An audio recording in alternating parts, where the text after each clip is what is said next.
right, welcome back to Seven Anubis Farms. Paul back here with you, Shauna, on another weekend adventure of getting things done around here. Today we're going to focus on our pond and get some dogwood plants put in, and kind of do a general cleanup on things. We'll go through what we've done to our pond to get the water to be even fresher and cleaner. Maybe that's kind of a crazy thing to say if you have ducks and geese.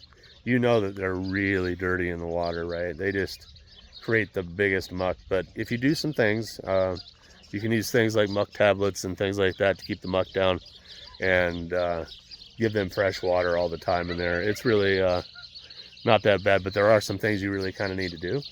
And we've already added some algae fix for the year. That's in. We've got muck tabs in already. And now we worked on some filtration and some natural plants back here to kind of just give it a beautiful look to it and give the ducks and geese a more natural environment so that they can thrive and have a good life too. Then I think we're going to be removing some old layment rows for our strawberries that we did. We really just weren't pleased with the layment at all. We totally agree with Mr. Frost over at No Till on YouTube. If you don't familiar with him, Jesse Frost, is that guy's fantastic guy. He's fun to listen to, and he does have some good things when it comes to no-till. So we're kind of following that model. Anyway, we'll get those rows set up, and then we have, you know, lots of small little things still to go today. So another busy weekend, but it's actually fun, and we do totally enjoy this. So do me a favor. Maybe subscribe to the channel if you haven't done it yet, right? That'd be really nice. We totally appreciate that when you guys do. Like, share it, comment. We really would like some comments. I think that we keep saying that over and over, but get us some comments. That'd be really nice. Share it, like, spread the word. Yeah. People know. If you like the content, share it out. Why not, right? It'd be kind of fun. Yeah, if you find it useful or, you know. Yeah. Especially, you know, yeah, share it. Sure. Anyhow, on to the next thing.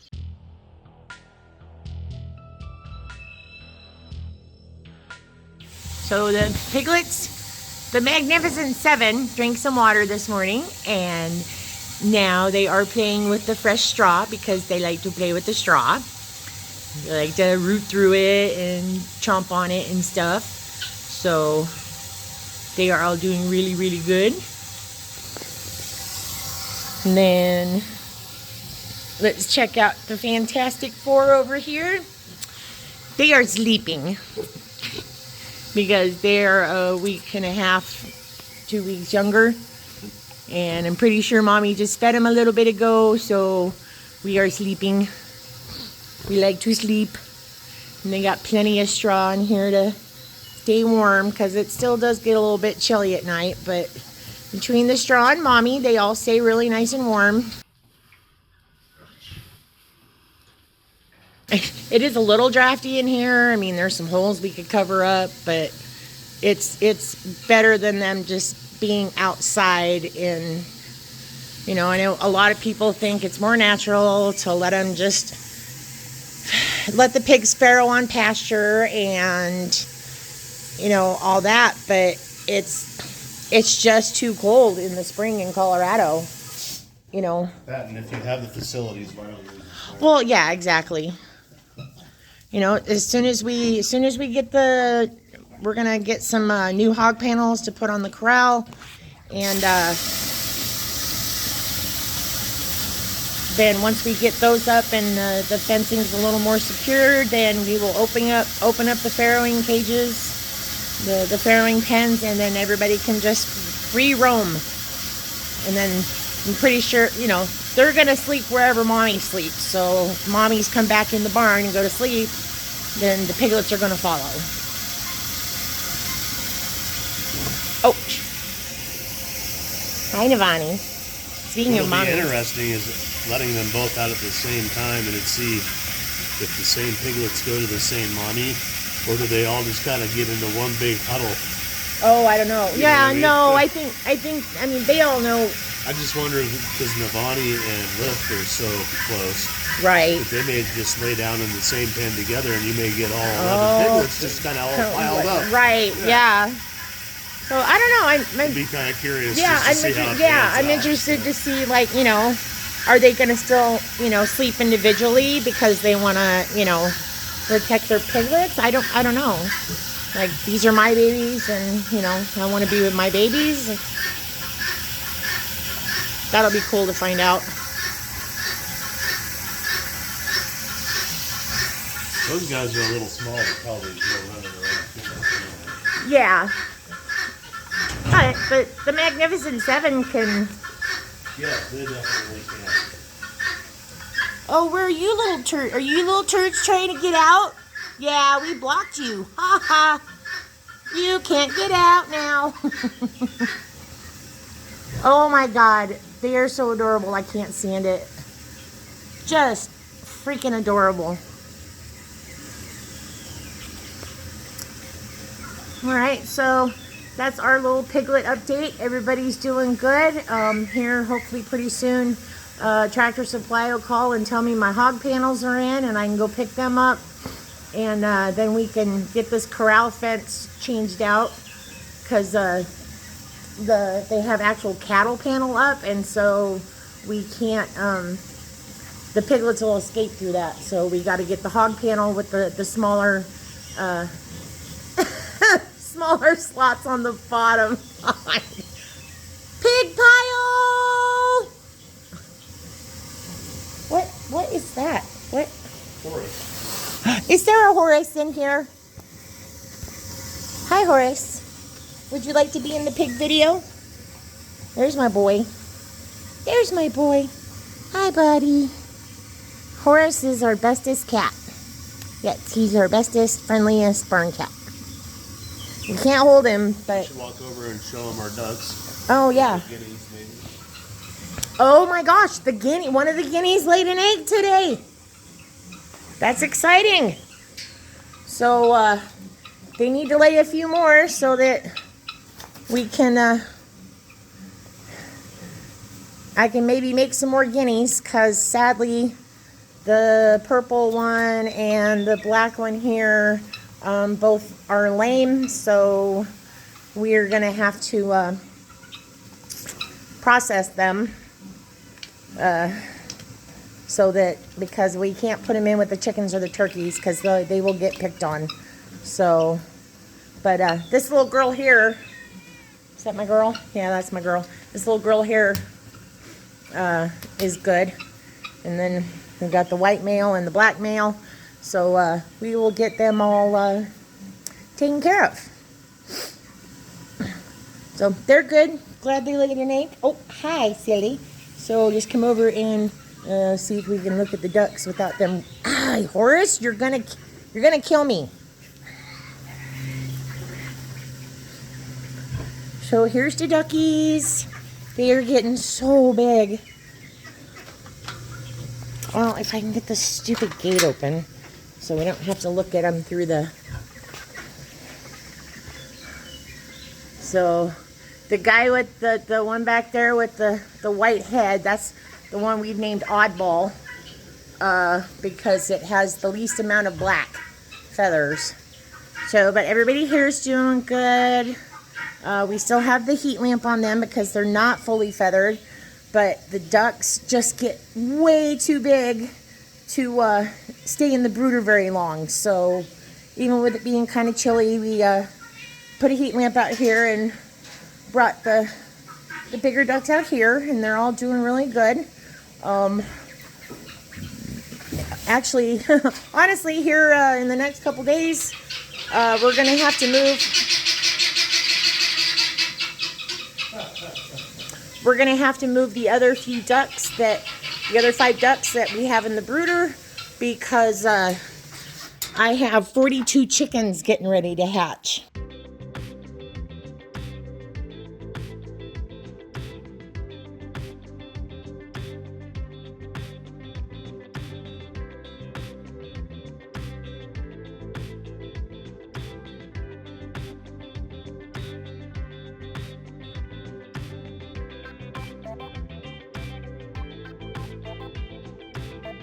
You guys are silly. You are getting so big. Oh my goodnesses. Okay, so that is the barn update for today. Piglets are all doing well. Ducks are doing good. The guineas are being guineas.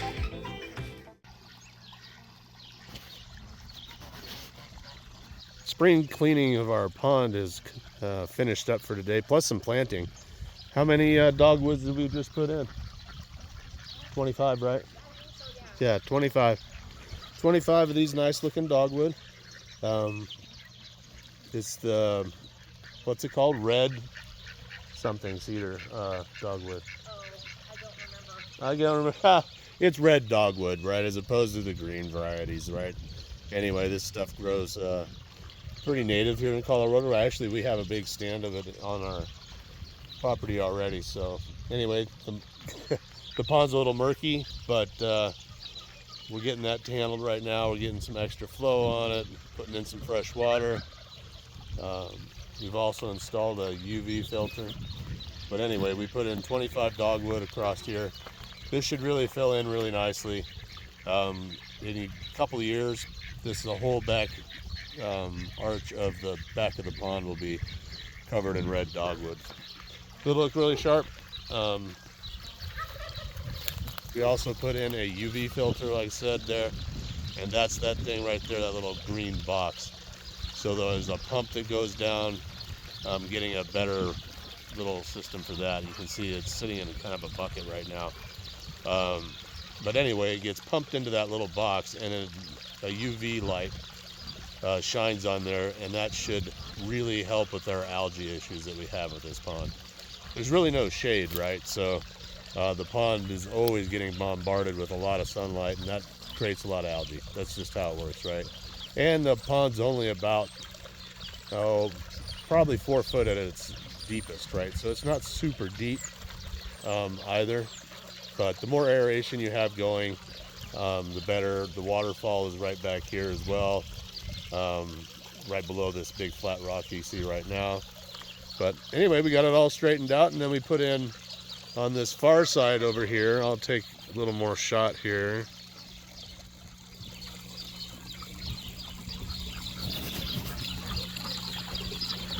So along this side, we put in green dogwood across this little berm right here that's on the other side. And hi, Mr. Goose. And that's along with some native grass back there that I've transplanted from other spots that comes up and has a really cool wispy looking head flower to it. So between that, I think those two are really going to look sharp.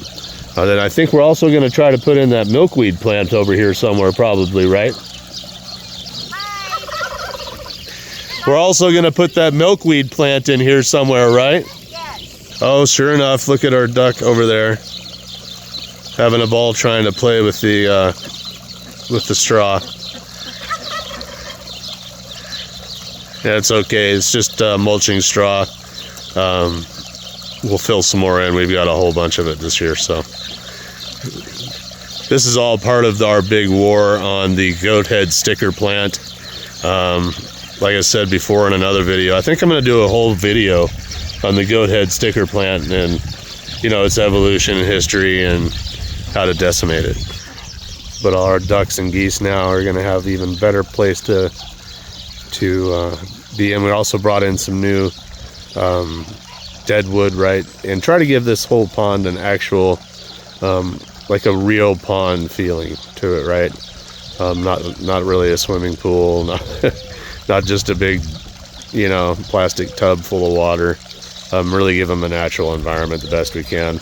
Once the algae gets under control, I'll probably take the UV filter out, or I'm very well gonna. So this is the larger IBC tote filter, and that does the same concept. Water gets pumped up into the top, goes through a series of media that cleans the water and then returns back into the pond. And I'm really considering putting in UV lights at the top of this, right? That'll just get mounted to the underside, inside the IBC tote, and then have 2 big bar lights under there, like waterproof bar lights, and then just irradiate the living hell out of the water as it goes through, removing all the algae, right? So that very well may be what this actually transitions into. So anyway, there's our spring pond update cleaning. Shauna, I think, already talked about the tires over there. So yeah, and then we kind of blocked it off at the end and tried to hide just a little piece of fence right there to keep the ducks to leave this dogwood alone for just a little bit, or give them a natural barrier. I don't think they'll honestly mess with it that much. We'll have to keep an eye on them though. But most of the wood is now kind of strategically placed where they really shouldn't be able to get up in here too easy. So anyway, on to the next task for the day. I think we're gonna go pull up strawberry layment and create a couple of more no dirt, no dig, no till, new planting beds for some more strawberries, which we've got to get in. So on to the next thing. Okay, we're on over here to our rip and replace of layment in for something that looks a little bit more like no-till for our strawberries. Our asparagus is the same way.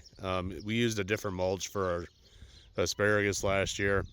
Some of that woody fibrous stuff that I've talked about on previous videos, but this year we've kind of went the no-till with the straw method, for mostly just for weed suppression.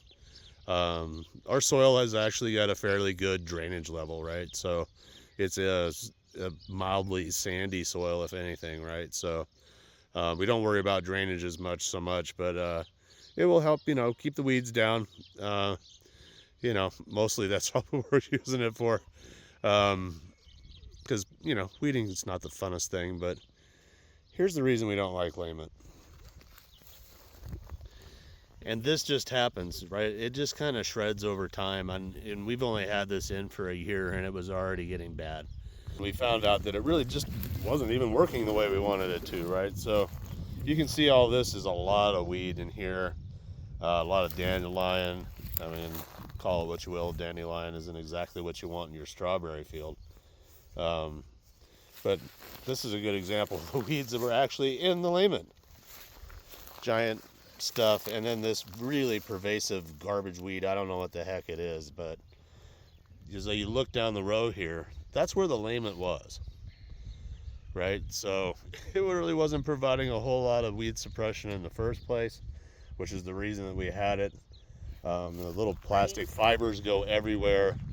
It's pretty much a nightmare, huh, baby? Yes, it's terrible. And honestly, it just looks better if you have nice rows, clean rows. So we'll just flatten this out today with the tractor. We'll bring in some fresh soil. Another reason the layment tearing up like that is bad. It was wrapping around my water heads on my micro irrigation.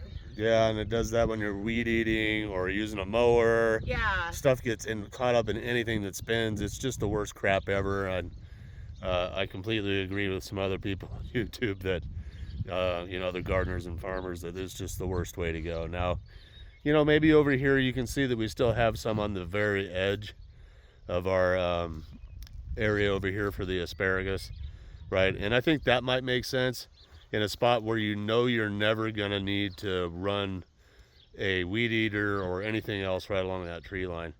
That's why I've left that there for now. We'll probably go ahead and replace it with some straw later on anyway, but aside from that, we were gonna put pathways there, living pathways. Yeah, on the inside of the trees and stuff there, yeah. Yeah, okay. Yeah. But anyway, over here, yes, speaking of living pathways, in between these rows that we planted before, that's really what these are now, right? Just because it's full of certain kinds of weeds doesn't mean that this, you know, you want to nuke this by any stretch, right? So what we're also going to do is mow it with the mower over here. We'll get this knocked down flat. We're going to also put in some clover. We'll drop some clover in here to kind of keep it going. But we had some really bad rains, and I can tell you that we really don't want to remove any vegetation between our rows, as they'll really help keep the soil from just completely going. And it's also really windy here too, right? That's another reason to keep everything mulched, is to, you know, it gets really windy and really dry really quickly, which is kind of a strange thing, but crops really don't like that, right? So you kind of try to regulate it with some mulch. So anyway, we'll put then some clover on here. We'll fix these living pathways on these first two here. We'll get these all done, and then we're going to rinse and repeat all the way down the row. We've still got 1, 2, 3, 4, 5, 6 more rows we can redo. But we're probably going to try to take it slow.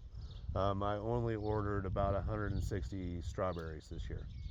So once those are in, I think that's what we're going to stick with. Yeah. And we're going to see how they go. Yeah. And we'll adjust from there before we put in another 1,300 strawberries, right? This was a legitimate way to go, but it just didn't work out for the way that we really kind of ended up wanting it. And I think we'll try to go with a more natural approach. You do have to keep your living pathways mowed down. You don't really want any of this to go to seed. We'll replace it with some clover. And you know, the clover will eventually choke out most of these weeds anyway, right? So anyway, on to finishing more of this. But yeah, we're pulling this layment up and we're just gonna toss it, right? It's terrible stuff. Okay.